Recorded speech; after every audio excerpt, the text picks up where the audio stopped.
So ayun na nga, mag-unboxing tayo ulit. Umorder ako sa online, dali-dali akong umorder sa online ng tuyo.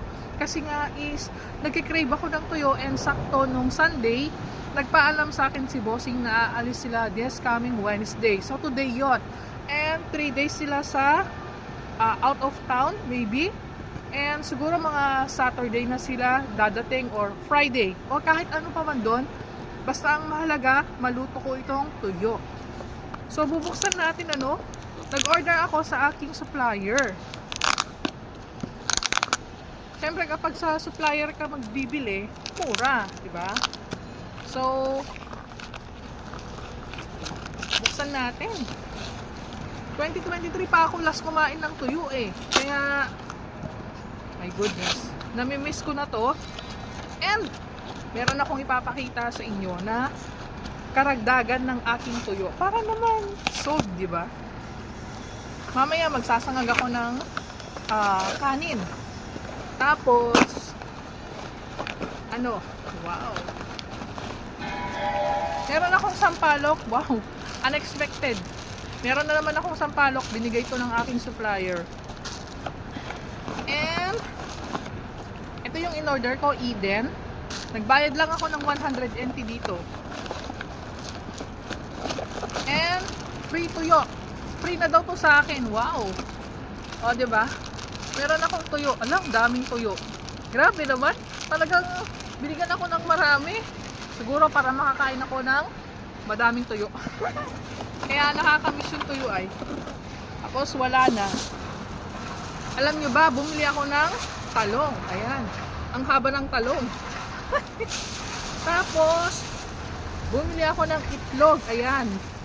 Bumili ako ng sarili kong itlog para siyempre hindi magreklamo si boss. Baka mamaya pagdating niya ng bahay, magbubunga na naman siya at naubos ang itlog. So bumili ako ng sarili ko. Ayan. And binigyan ako ng ganito oh. Ano ba naman to, si Lolo?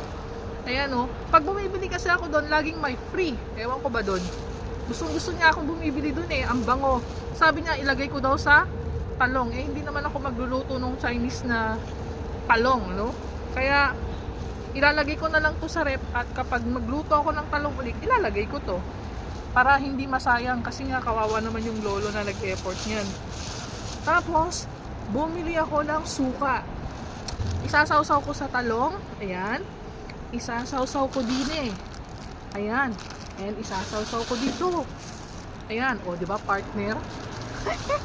Sana all. Itong sampalok, masisira lang to eh. Hindi naman ako kumakain ng sampalok eh. Ewan ko ba, nung buntis kasi ako, mahilig ako sa sampalok. Pero nung pinanganak ko na yung dalawang anak ko, halos ayoko nang kumain ng maasim. So, siguro ipapamigay ko na lang to sa aking kapitbahay. Ito. And syempre hindi mawawala ang sili.